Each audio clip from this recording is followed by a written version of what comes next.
Ladies and gentlemen, well, tonight the main part of the meeting, of course, is our guest speaker, and we're honoured to have with us Dr. Judith Raftery, who's going to talk to us tonight on saving South Australia's babies, the Mothers and Babies Health Association. The talk tonight will be one that I think you'll find a great amount of interest in, and so without any further introduction, I'll ask Judith to speak to us. Thank you very much for the welcome. I'm pleased to be here. It was regarded as a couple of days after I arrived home from hospital with my newly born twin sons in July 1973. A sister from the local branch of the Mothers and Babies Health Association knocked on the front door, inquired after our welfare, and invited me to bring the babies to the clinic within the next week. I was taken aback by how quickly she'd found us, because actually we weren't living in our own home, we were living in my parents' home. And I wondered how it would ever be possible to get us all organised and out of the house, dressed and in our right minds, at a time prescribed by the Mothers and Babies program. But I didn't resent her appearance as an intrusion. On the contrary, I thought it something of a miracle, and I obeyed. And the next week, dutifully took the boys along to the Baby Health Centre, where they were weighed and measured, and where I answered questions about how I was managing. And I continued to go regularly, and I'll admit it, became a bit obsessed about the boys' weight and length gains and their progress through various developmental stages. I not only wanted to be reassured that they were normal, because they were twins, I was also anxious lest one get too far ahead or too far behind the other. I'm sure many of you have had similar experiences of being on the receiving end of the services of the Mothers and Babies Health Association, even if at very different times. My guess is that the service we received from the association, whatever the date and whatever the association was called at that particular time, was fundamentally the same, though our personal reasons for accessing it and our reactions to it may have been quite different. The infant welfare movement, in various incarnations and known by various names, has been a staple of South Australian life and a standard bearer of community values for 90 years. Its services have reached deep into suburban and rural life, in some cases arriving, and perhaps this applies to you, in some cases arriving by train. Perhaps you recognise the first baby health train, as you can see there, commissioned in 1932. If you went inside, you perhaps saw something like that, the clinic area inside baby health train number 2. And wherever you were unlikely to be beyond the reach of the infant welfare movement. That's a map from 1944 showing how far the services had extended, and you can see from there, or at least it's implied by that map, that some of those services arrived by train.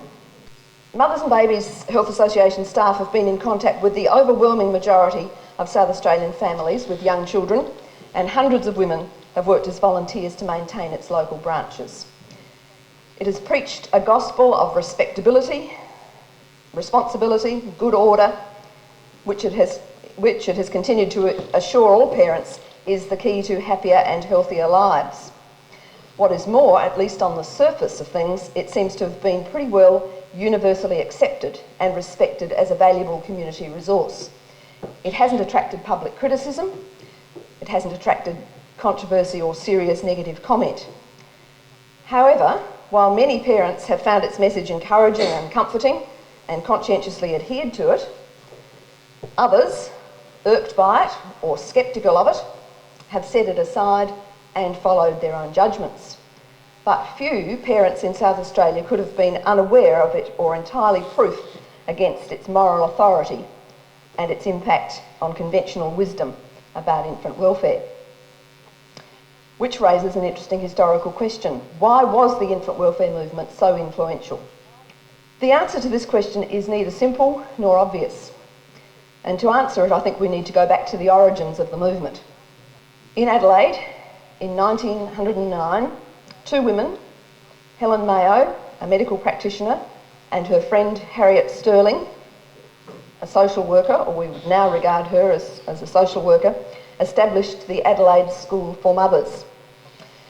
Mayo and Stirling were spinsters and childless, and although in the view of some men this disqualified them from having anything useful to say about infant welfare, they were not fazed by that. They reckoned that some men were childless too, actually. In fact, their professional activities had given them a lively, compassionate and well-informed interest in the welfare of children. They were also up to date with overseas developments, and their School for Mothers was modelled on the St Pancras Mothers and Babies Welcome, established in London just a couple of years earlier. Similar organisations developed in other parts of the Western world, France, Canada, United States, New Zealand, at around the same time. The aims of the School for Mothers indicate the reasons for these developments. To promote the education of the mother in all that concerns the physical, mental and moral development of herself and her offspring, and to bring about the reduction of infantile mortality by means of timely advice and instruction on scientific lines in the care and upbringing of infants, especially during their first year of life. It seems clear from this aim that concerns about infant mortality were central to the business of the Adelaide School for Mothers. They weren't on my mind when I took my boys to the Mothers and Babies for the first time, but that was considerably later in a different context. But the School for Mothers was established at a time of high infant mortality. Infant mortality rates in South Australia in 1901 were about 100 per 1,000 live births, and about 104 across Australia as a whole. Now, while this compared favourably with Great Britain, where the rate at the end of the 19th century was about 153 infant deaths per 1,000 live births, the worrying problem was why infant mortality rates had not declined as a result of improved sanitation and environmental reform in the way that general mortality rates had. I have some data here which give us a bit more of a handle on that. They are worrying data. You can see there that the figures that I've just quoted, 100 infant deaths per 1,000 live births in South Australia in 1901, compared to the general mortality rates across all age groups in the population of only 15 per 1,000. 15 per 1,000 in 1880, and even more importantly, a significant decline to 12 per 1,000 in 1901. And we can see a decline of similar proportions in the UK during a similar period.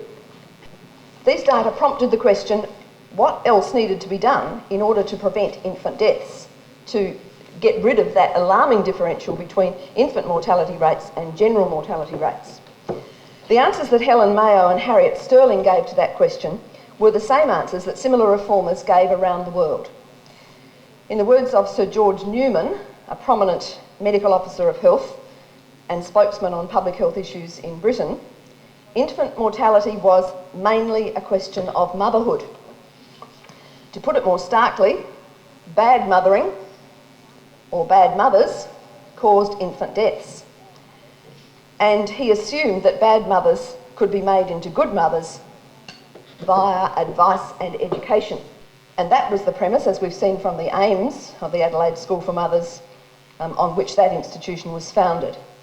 And in that it was characteristic of infant health organisations around the world at that time. Their programs were all predicated on the complementary beliefs that infant life was threatened by maternal incompetence and that it could be protected through the application of the scientific and rational insights of experts, who were by definition not mothers. Thus, the infant welfare movement was part of a complex of ideas and programs called progressivism, which contended that social progress and efficiency followed from the elevation of the rational and the scientific over nature, over instinct, over tradition. And it followed from the leadership of a skilled elite whose authority derived from their technical expertise. Now, that may sound plausible and unexceptional. What I want to suggest tonight, and what I have argued in other places, is that this solution to the problems of infant mortality, submission to expert advice, was in fact highly contentious and highly political, which of course doesn't in any way deny the humanity and good intentions of those who proposed it. I think we need to note a few other things that were happening in the early years of the 20th century in order to understand why the infant welfare movement was able to attain such influence and why it adopted the strategies it did. The problem was not just high infant mortality, not just that too many babies were dying. Of those who survived infancy, too many were growing up to be less than robust, even here in Australia, in this land of Anzacs.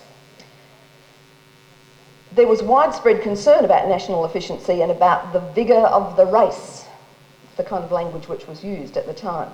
In Britain and in Australia, recruitment for the Boer War and the First World War, which uncovered a lot of weak and sickly young men, intensified concerns about national efficiency. In Australia, this added to existing worries about the falling birth rate and cast doubt on the capacity of white Australia to people the vast areas of the continent. There are various ways of dealing with a lack of national vigour, of course, and early 20th century concerns about national fitness and efficiency were often coupled with support for eugenics. However, the liberal democratic values which prevailed in Australia ensured that radical eugenicists' thought didn't flourish here. As Michael Rowe has pointed out, the demands of national fitness were to be answered not by the extinction of the unfit, but by sustaining the health of all by every possible effort. In other words, we tended to come down on the side of the environment rather than on the side of genes, nurture rather than nature, in seeking greater national efficiency. And the infant welfare movement fitted comfortably into that context. We couldn't do anything much about the present generation, but we could ensure that the next generation grew up healthier and more robust. And the infant welfare movement played on that theme. The emphasis on building a healthy nation sat alongside the humanitarian desire to keep babies alive. The overt emphasis on national efficiency, usually most strongly associated, I guess, with the early years of the century, in fact remained apparent within the infant welfare movement for a long time. The Adelaide School for Mothers frequently declared its work to be of vital national importance and called for financial support from the government and from the public on that basis. From 1913 until 1957, the annual reports of the Adelaide School for Mothers and the Mothers and Babies Health Association, which followed it, stressed this national efficiency role by carrying the slogan, "Babies are the best immigrants." During the Second World War, the emphasis on the national role intensified. And in 1942, the Mothers and Babies Health Association President, Lady Paquita Mawson, declared that the work of the MBHA is a national one and that to save the baby is to save the world, which is quite a role. But if humanitarian responses to the infant mortality rate and concerns about national efficiency go some way toward explaining why the infant welfare movement was established and why it flourished, it still doesn't explain why the strategy chosen was maternal instruction.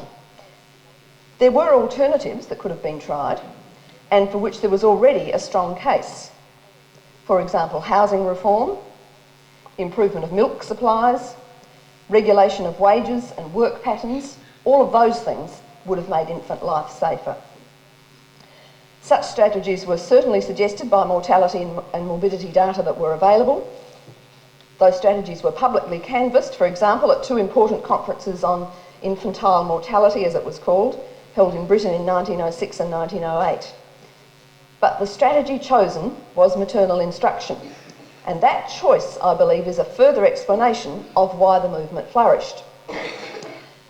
Now, that is not the same as saying that the strategy of maternal instruction was the best one available, or even that it worked. So why was it chosen and supported? I believe there are many reasons.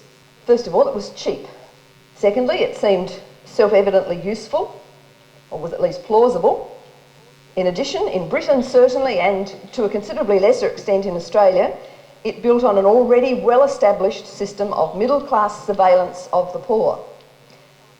humanitarian women via, for example, the Ladies' National Association for the Diffusion of Sanitary Knowledge, the Bible Women and the District Nursing Association in Britain, and the Australian Health Society here in the colonies had, since the 1870s, been visiting the homes of the poor, running meetings, publishing tracts, distributing soap and carbolic powder and hygienic advice.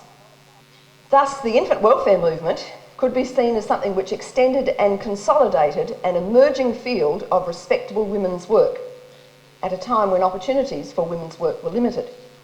And finally, and following directly from that last point, looking after infant welfare via maternal instruction fitted neatly with prevailing views about the appropriate social role and spheres of women. Women's prime social role was to be a mother. Her proper sphere of influence was the home. So actually fulfilling this role, or advising other women on how to do it more efficiently, was highly appropriate female activity. We can gain further insight into why maternal instruction was so readily adopted as a strategy for improving infant health if we recognise that it served a number of important interests. It served the interests of government in the pre-welfare state era. It was a classic example of private intervention into an issue of public concern which focused on the behaviour of individuals and asked nothing of government beside a small financial subsidy. It served the interests of all those groups in society who stood to gain from laissez-faire capitalism and who had yet to confront the fact that it produced serious differentials along class lines in health status and serious differentials in mortality rates, especially of infants.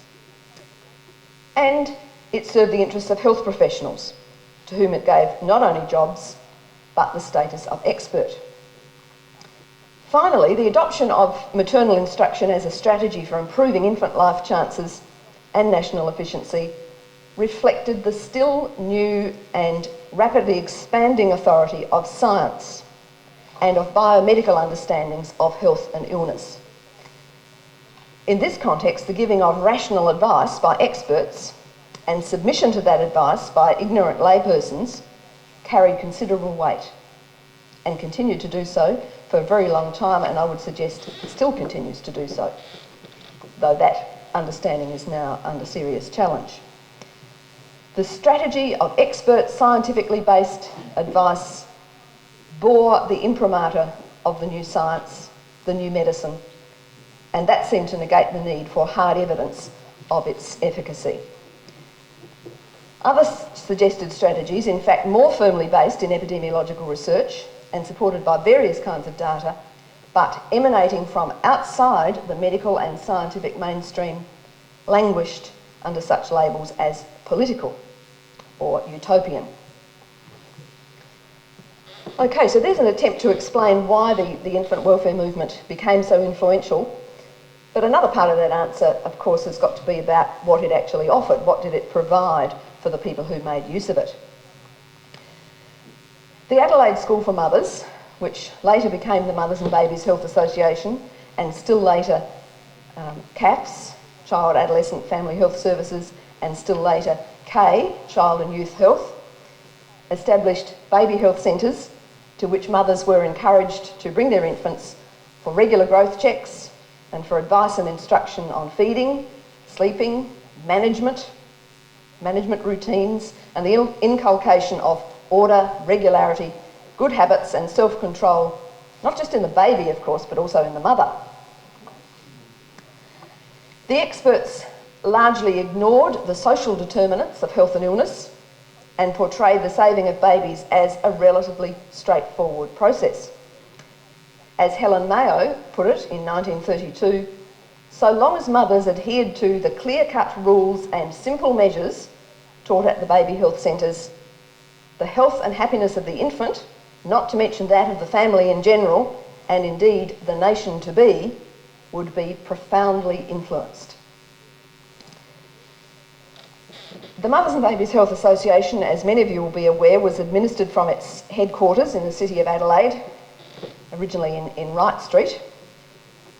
Headquarters was responsible for central functions of the association, such as staffing of the baby health centres, the operation of the Mothercraft Hospital, Torrens House, when that was built, and Mothercraft education in secondary schools, which some of you may have been subjected to or enjoyed or learnt from.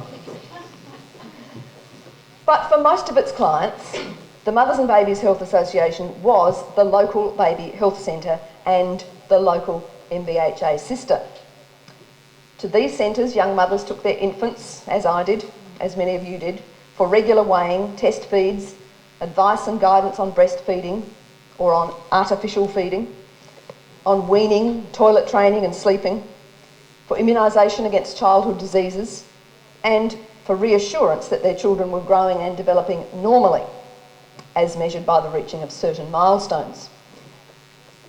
How often and how regularly they went, and how they responded to the advice they received, depended on a range of factors, including class, culture, income, education, family size, the presence or absence of extended family, and their reaction to particular clinic nurses.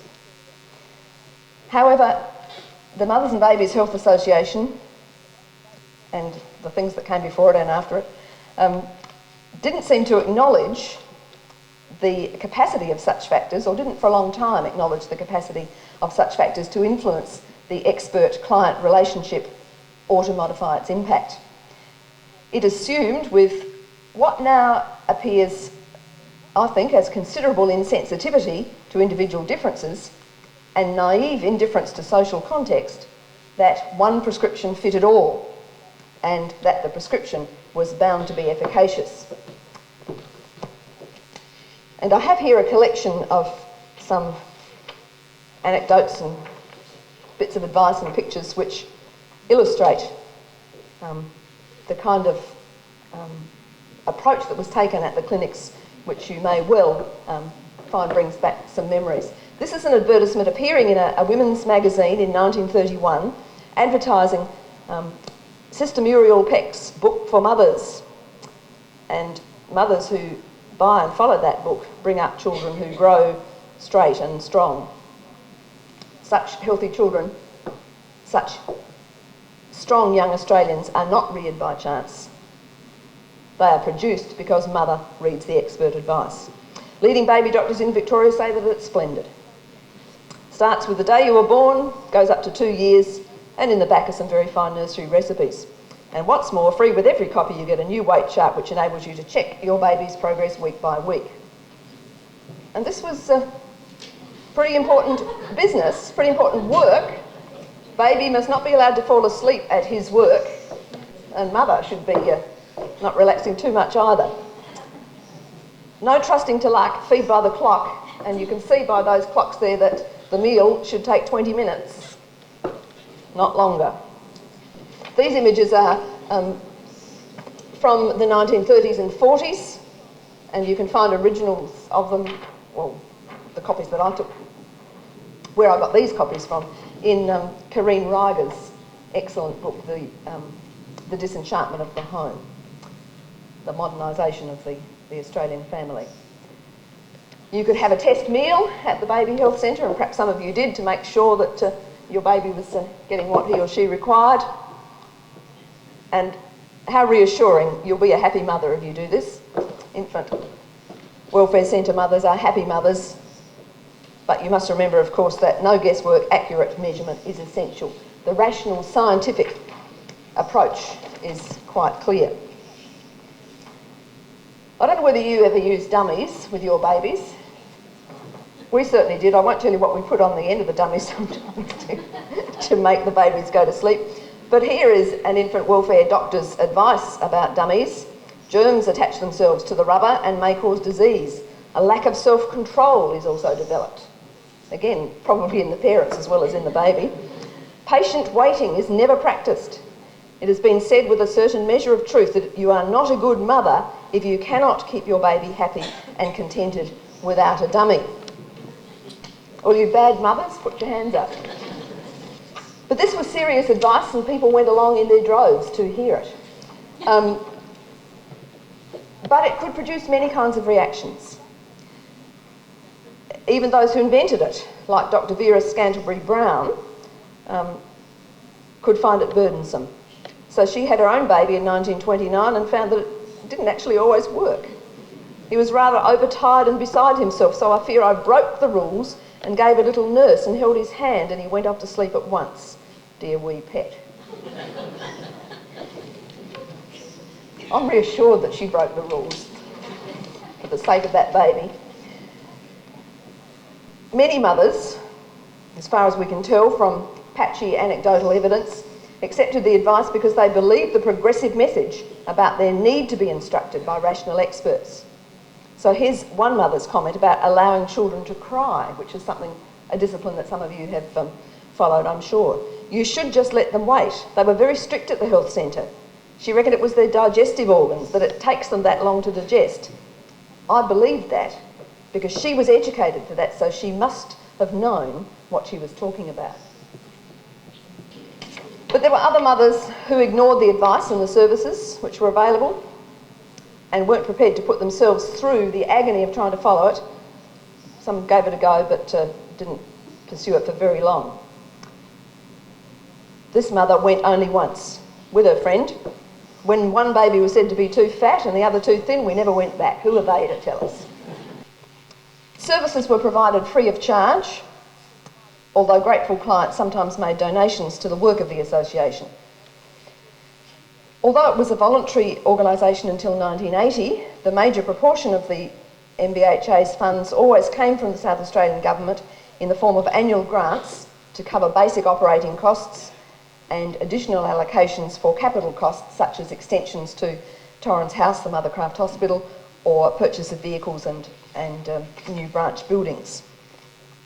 I'd like to just analyse the approach, what the Mothers and Babies Health Association was actually doing. The doctors who directed and the nurses who formed the core of the staff of the Adelaide School for Mothers and the MBHA often behaved as though their clients existed in a social vacuum, in which factors such as class, wealth, employment, housing and family size had no impact on their health status. Despite their access to compelling statistical and epidemiological evidence of the impact of material circumstances on infant morbidity and mortality, they insisted that the agent of good health was the mother and that infant survival depended on her efficiency and responsibility. The associated view that women needed to be instructed in the science of motherhood was usually coupled with a naive and untested faith that the instruction would be readily complied with, would lead directly to more efficient mothering.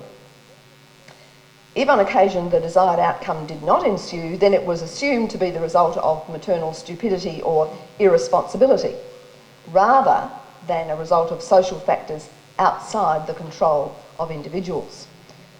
Such an individualised approach, which in its disregard for the broad social determinants of health was highly political, was presented as though it was free of political value.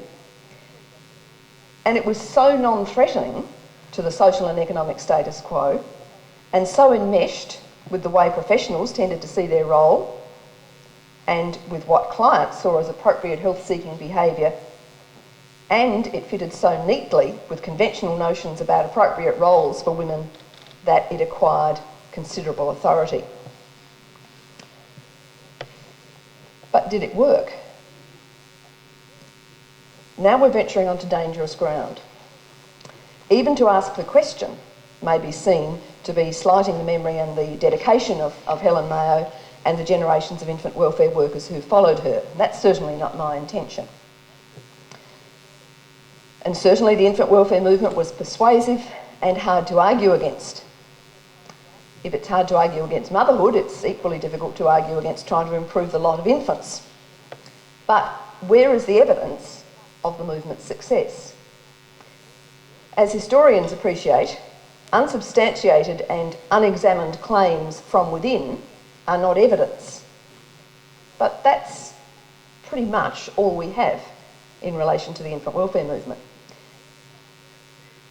In an environment of steady growth and expansion of its services, it was easy for the Mothers and Babies Health Association to promote itself as successful and to claim a causal relationship between its work and reduced infant mortality. And entirely understandable that it should do so. And it did so, and it did it regularly. In the annual reports of the School for Mothers and the MBHA, this claim was made next to the compilation of data for the year after year after year. In every district where we've opened, the infant mortality rate has decreased. Well, they were opening centres in lots of districts and the infant mortality rate was decreasing. But the assertion that there was a causal relationship between those two things is merely that, an assertion. It's not evidence. We can't take it at face value. Infant mortality was decreasing, as I've said, and in South Australia that decrease was coincident in time with the development and spread of the infant welfare movement.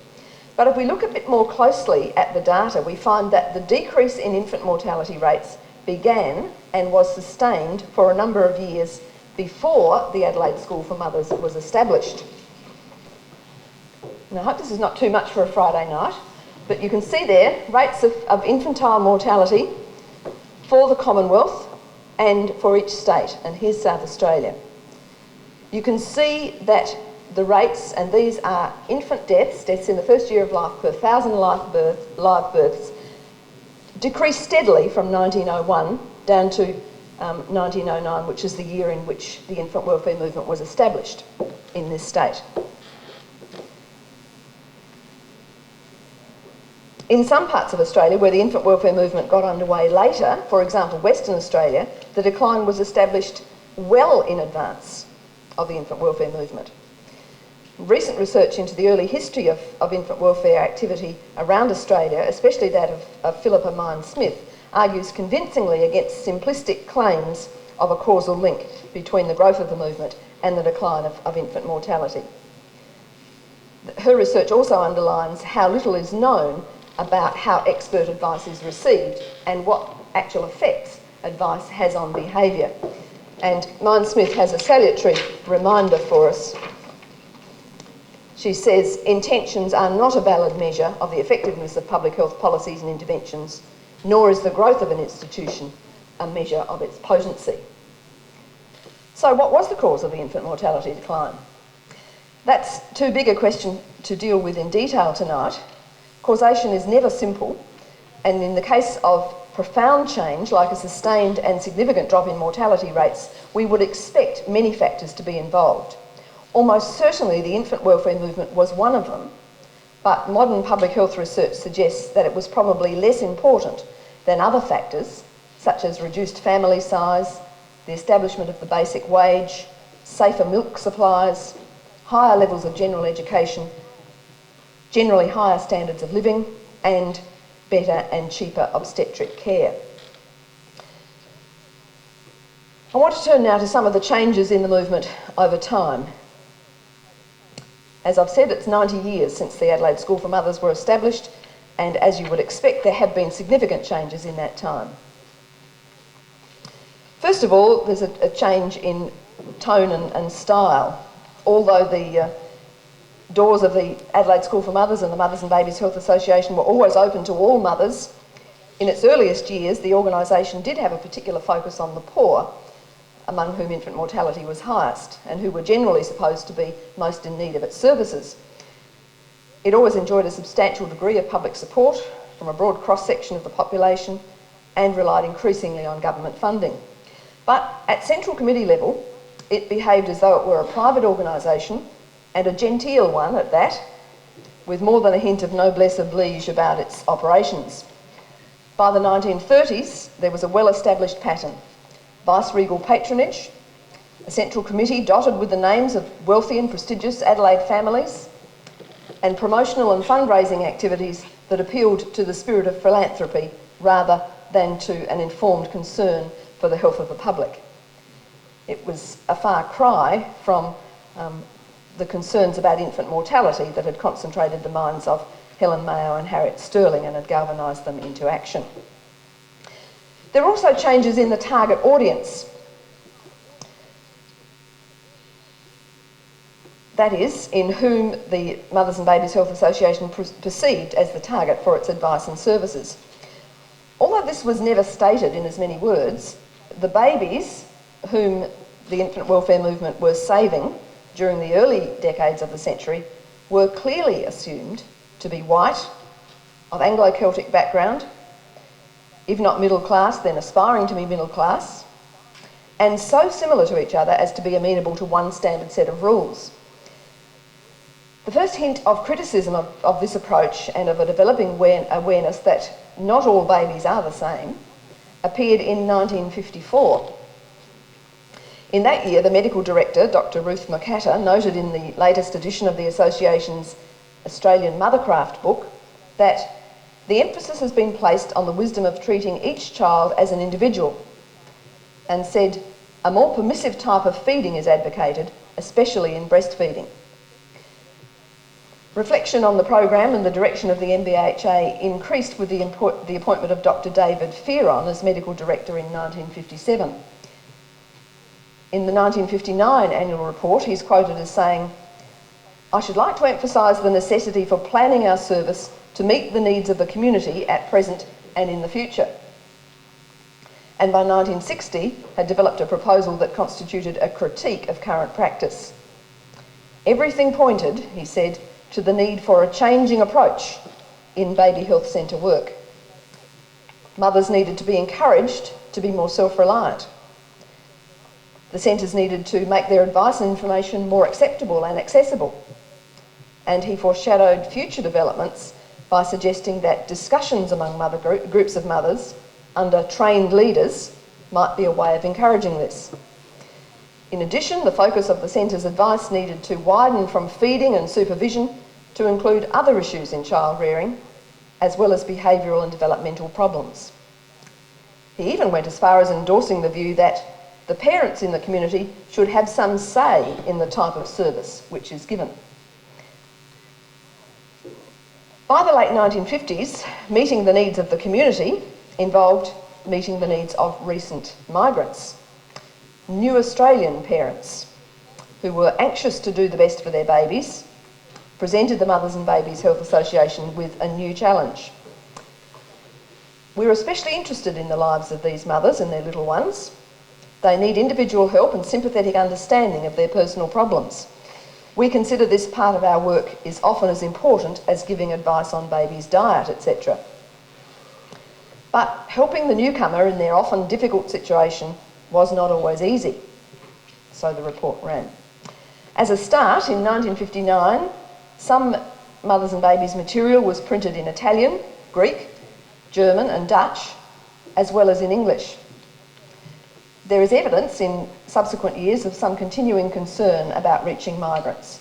For example, in 1962, there was a report on cooperating with the Good Neighbour Council in relation to interpreters and adding Serbo-Croatian to the languages in which publications were translated. In that same year, 1962, Aboriginals were mentioned for the first time. The nursing sister who was responsible for the River Murray circuit had begun making fortnightly visits to the Gerard Aboriginal Reserve. And that's all that was said. She was beginning to visit. What the Aboriginals at Gerard made of the MBHA is not recorded, but these changes make it clear that by the early 1960s, the myth of the standard family responding as required to standard advice had clearly taken a battering. On that point about the lack of attention, not surprising given the context, to Aboriginal families and children, Maori. The Maori were to be cared for by some other system. Indigenous people are often defined as being not part of the public, and for a long time that was so in relation to infant welfare as well. In January of 1963, the Mothers and Babies Health Association established a home visiting department and employed a home visitor to help families with problems and to provide links between the association and other social services. This involved working with hospital follow-up cases, mental health cases, and problem and potential problem families. This is the language which was used. And in that third category of problem and potential problem families were the social misfits who cannot or will not measure up to the normal standards which society demands. These families require guidance and encouragement to improve their own lot and to ensure that they do not become a source of danger to their immediate neighbours and indeed the community as a whole. The home visitor described her work as dealing with social problems such as deserted wives, teenage marriages and miniature parents. In 1964 she reported, "These young parents need guidance in many ways. We try to teach them to budget and live within their incomes, but they easily become victims of the time payment system. One such young mother was in great distress due to overdue bills and was very grateful for regular visiting and advice. She responded so quickly and efficiently that we were not surprised to learn that she had gained a credit in mothercraft when at school." How's that for an implied causal link? Sadly, however, many families were not so easily helped. As the 1964 annual report tells us, it is with regret that we must report that most of our real problem families, the social misfits, have all had or are having new babies. Most of their other children already show signs of being educationally subnormal. This is rather frightening when thinking of them as citizens and parents of the future. There seems to have been no insight into the middle class assumptions behind these statements or awareness of their glib, patronising and even offensive tone.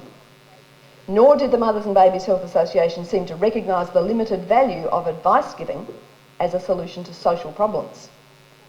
The home visitors' reports quickly degenerated into a cosy record of charitable relief of symptoms which fitted well with the upper middle class philanthropy of the Central Committee. This is not in the least surprising, given that the infant welfare movement in South Australia, like its counterparts elsewhere, had from its beginnings relied on instruction rather than on social policy to bring about improvements in infant health, and had never submitted its philosophy or its practice to serious review.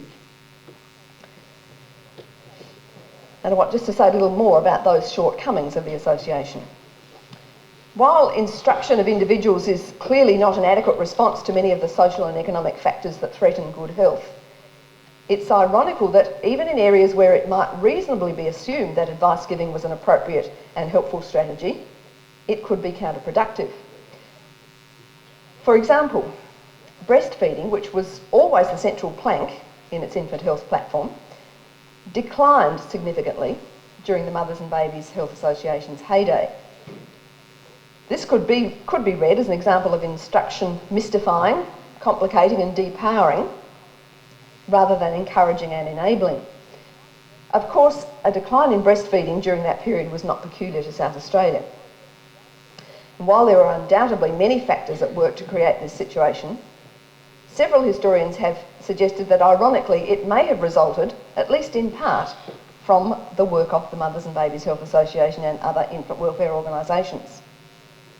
By insisting on the ignorance of mothers and on their need for expert scientific advice, and by arguing that the skills of mothercraft were not attainable through instinct or through common sense or tradition, they made the natural process of breastfeeding into such a complex and daunting process that many women lost confidence and failed. If there's some truth in that, the Mothers and Babies Health Association didn't seem to see it, and in their report for 1968 blamed the decline in breastfeeding on affluence, lack of support from doctors and nurses and short hospital stays, some of which sounds fairly familiar. I just very briefly want to say something about CAPS and to raise the question of whether CAPS is associated with a new era, was associated with a new era in infant welfare. Almost certainly the biggest changes in the infant welfare movement came with its embracing of some of the new thinking that changed so many aspects of public life and service provision from the 1970s onwards, and from its incorporation within the state government health services from 1980. The philosophy articulated since then by CAFS, the Child, Adolescent and Family Health Service, and more recently by CAY, Child and Youth Health, though I hasten to say that I don't have any intimate knowledge of child and youth health, is very different. The philosophy articulated within these later movements is very different from that of 1909. It borrows significantly from the community development, primary health care and social justice orientations of recent public health developments, as well as from its direct antecedents in infant and child welfare. This philosophy replaces the victim-blaming individualism, dogmatism and national efficiency goals of the past with a positive public health emphasis. This emphasis asserts the intrinsic value of children as members of the human community, with as much claim as anyone else to good health as a resource for living. And it acknowledges the extent to which health and illness are socially determined. The formal objectives which guided CAFS and which now guide Kay's work do not make a simplistic link between infant welfare and maternal competence, as was often the case in the past. Parents, and it's not just mothers now, it is parents, far from being deeply ignorant, are now seen as having the skills and resources to promote their own and their children's health, given appropriate support. And there is now formal recognition that clients' needs are varied and that staff need to be responsive to a variety of norms, cultures and value systems. In conclusion then, infant welfare services in the 1990s have come a long way from the depowering and intimidating authoritarianism with which the Mothers and Babies Health Association and similar organisations were often identified. However, the formal embracing of new ideas and goals does not guarantee their realisation. New ways of working can be daunting and difficult for both professionals and their clients. Traditional practices and habits, earlier modelling and expectation about roles can continue to wield a powerful influence, and it is tempting for health professionals to resort to the shortcuts and clear answers which dogma and authoritarianism seem to provide, and which clients often want. Operating in a way which is consistent with the now orthodox view that health and illness are to a great extent socially determined remains perhaps the greatest challenge for infant welfare workers, as for all health workers. Thus, if practice sometimes lags behind rhetoric, we shouldn't be surprised. After all, as a community, we are still greatly influenced by the notion, despite strong evidence to the contrary, that health is largely an individual responsibility to be secured through education and persuasion. We could see this negatively as a barrier to further change and improvements in the health of the public, or we could see it positively as a challenge. It's a challenge which is a persistent motif in the history of public health. The challenge to resist proposing individual solutions to problems which have social and structural causes, and the challenge to be sceptical about what can be achieved through advice giving when that is not accompanied by supportive public policies. Thank you, Judith, for the discussion. I'm sure there's some questions or some comments from many of you people. A lot of you, no doubt, have had some practical association with the Mothers and Babies Health Association. So, thank you. Judith, I wonder if you could comment on at what point a significant number of the infant welfare sisters would have been mothers with children of their own. I ask this because the Victorian infant welfare sister who gave me advice in the 1960s and early 70s was a single woman, and I think other mothers must have been quite restrained in describing their children's behaviour, because when I asked for advice she used to say, "Goodness, no other mother has ever asked me about that," and she looked quite shocked at hearing what real life children did. So at what point did more of the sisters, a significant number of the sisters, have that kind of real life experience? Well, that's a very good question, Elaine. Thank you for the question, and you can tell that I don't really know the answer. I don't know whether anybody does. Barbara, do you have any notions about that? I mean, I imagine that it's fairly late in the piece, but really as late as the 80s. Yeah. Yeah, I would have hazarded a little earlier than that, but I mean that really is very considerably, it's a very late date. By that stage there were all sorts of different things happening, that there were group activities at the clinics and mothers being encouraged to talk to each other and learn from each other's experience. So even if that real life experience couldn't be gained from the sister, there was a recognition that it would be valuable to share with other mothers. But yeah, I'm sorry, I can't do any better than that. Judith, your research is obviously concentrated on South Australia, but I'm wondering, do you see parallels in the other states over the same period of time, and was there the same kind of confusion over the analysis of what they were doing that you've seen in South Australia? Yes, and I would say that it extends much further than the other states. I'd say this is a phenomenon that's widespread within the Western world, and I have done quite a lot of work at looking at what was being said by public health experts and infant welfare experts in Britain and the United States. I've read lots of not just annual reports of organisations, but proceedings of conferences, for example, that looked at infant welfare, and it's really universal within the Western world. That's a contradiction, but you know what I mean. Within a period from about the turn of the century, perhaps going back as early as 1890, up and well into the 1930s and 1940s, this notion that the health of individuals and of the nation was ensured by the following of rational advice of experts, and that it was all very much an individual matter. People were responsible if they just for themselves. If they just followed the advice, then they would be healthy and the nation would be healthy. That really wasn't significantly questioned from within the public health field and the medical field itself. It was questioned from outside. People from within the emerging fields of social work and sociology, of course, knew that things were much more complicated than that.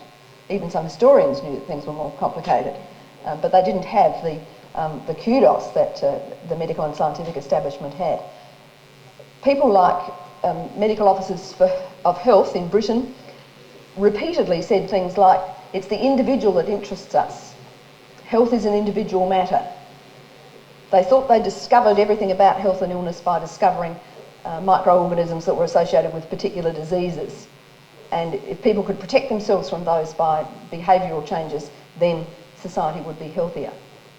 Well, of course, it's far more complicated than that, and that approach never deals with the differentials in health status that existed then and continue to exist between different socio-economic groups within a community. So I don't know whether that, I mean, the background is the same everywhere, the response is very similar as well. I'm just wondering if the same process has been repeated several times in other areas of our life since then, in handing the say-so over to the experts that we later find out are not quite so expert in what they're telling us, and whether in fact we're going to see the same sort of lack of critical analysis when judgments come to be made about recent developments in technology, whether it's medical or the social aspects of increasing technological change on people. Oh, I think you're right. I think it's a persistent theme. If I confine myself to public health, which is what I know a little bit about, it's a consistent theme within public health that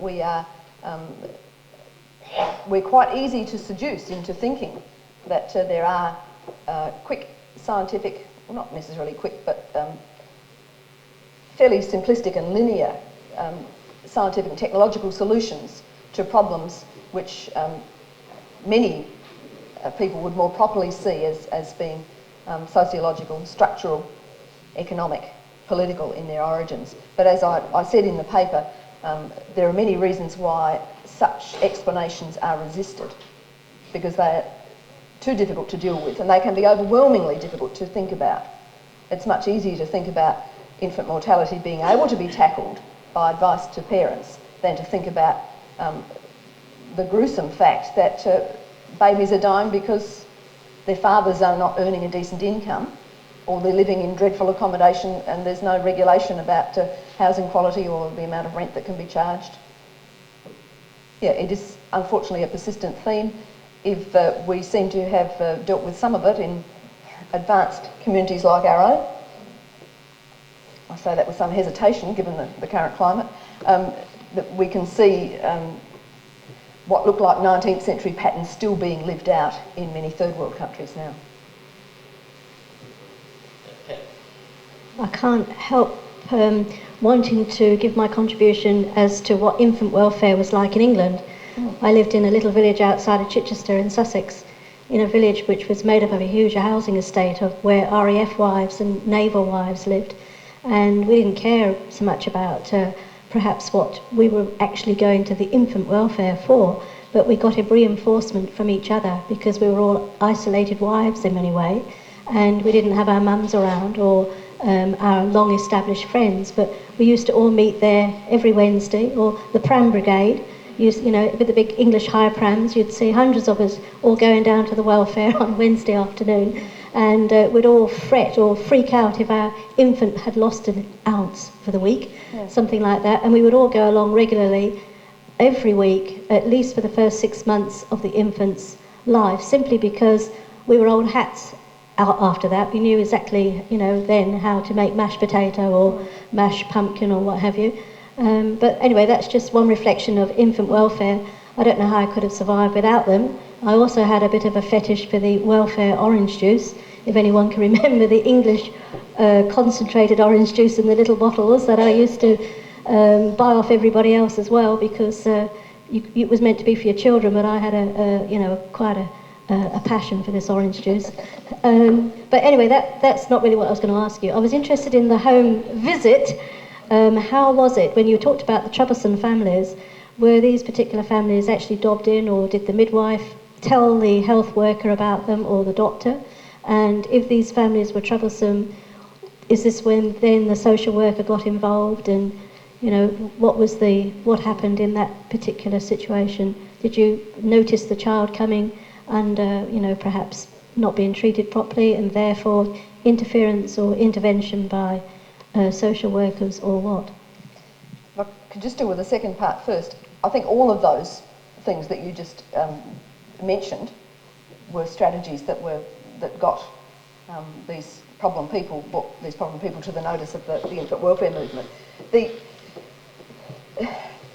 There was always, well, not always, but in many cases there was a certain amount of cooperation between local medical services and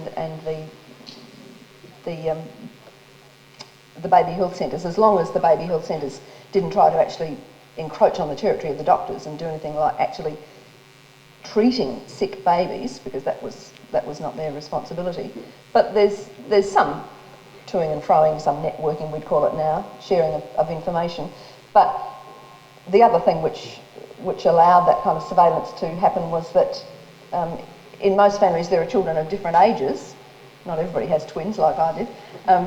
And so if a baby comes along, is brought along to the health centre, that is a chance for the sisters to make some judgments about what's happening to other members of the family.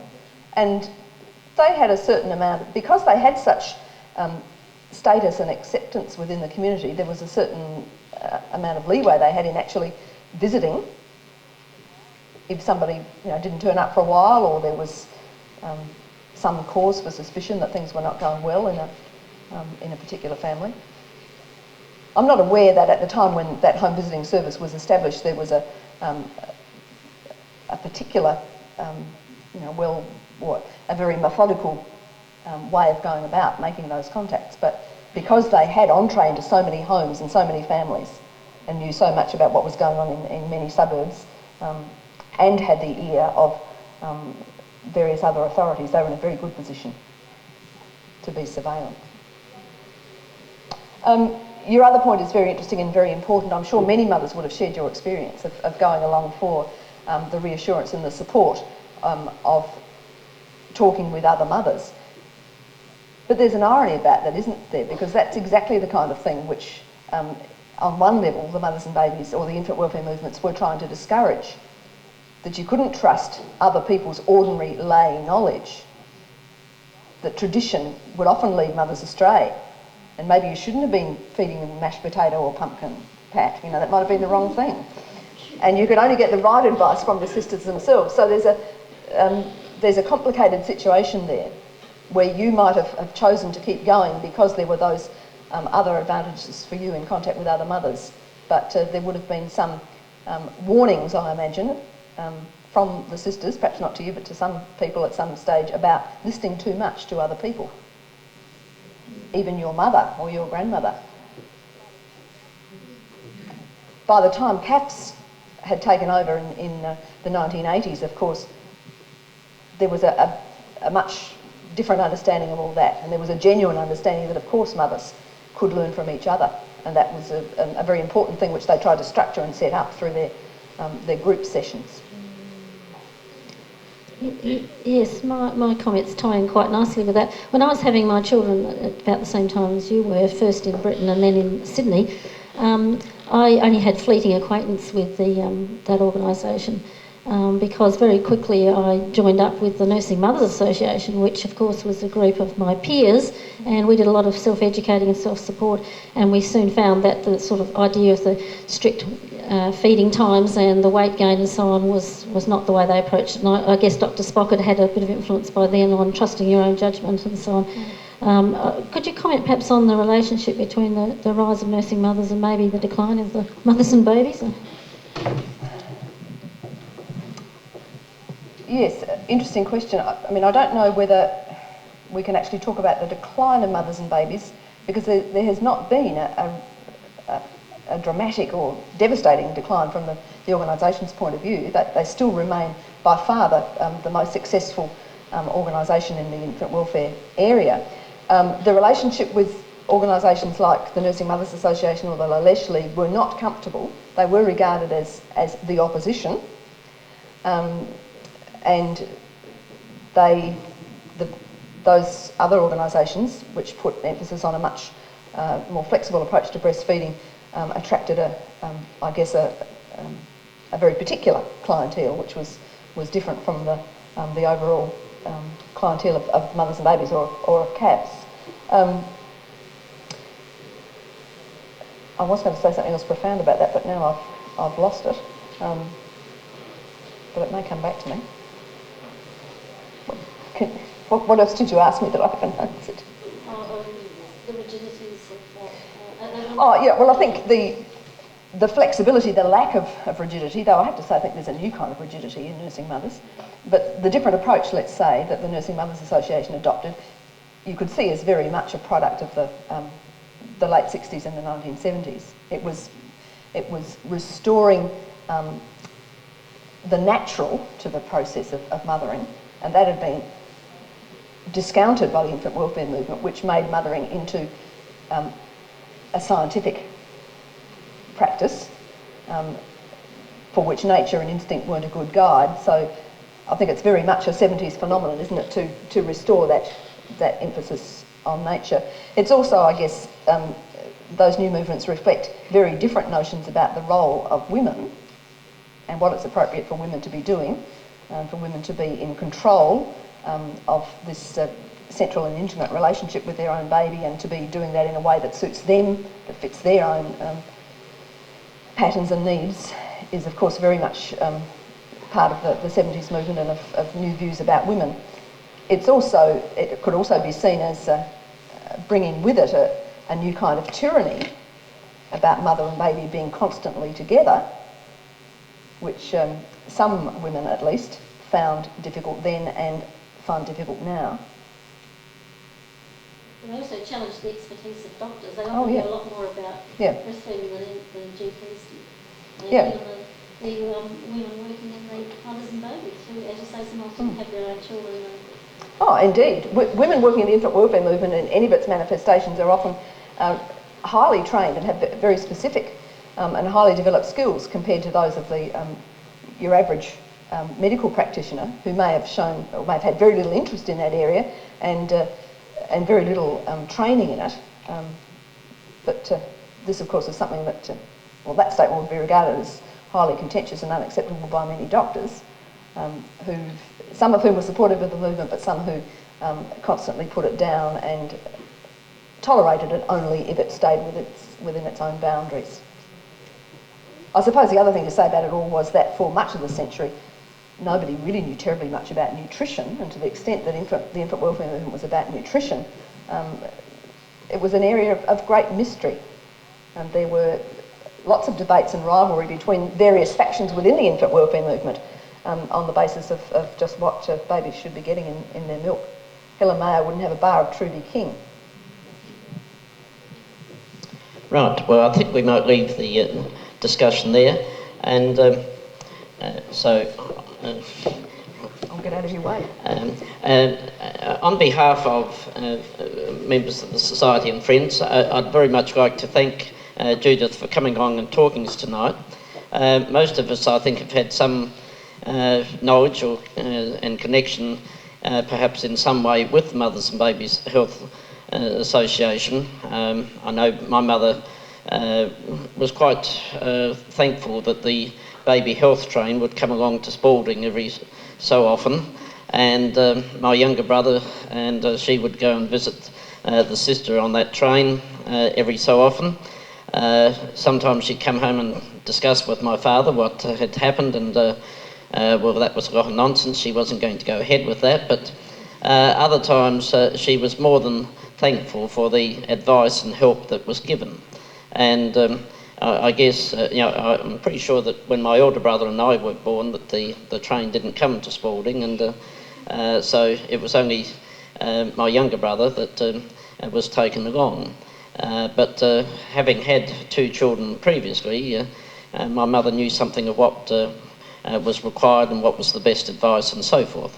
But nevertheless, she kept on going to that baby health train quite regularly over certainly, I think probably a bit more than 12 months, I'm not sure, but my memory is would tend to make me think it probably was more like at least 20 months before my young brother was not taken any longer.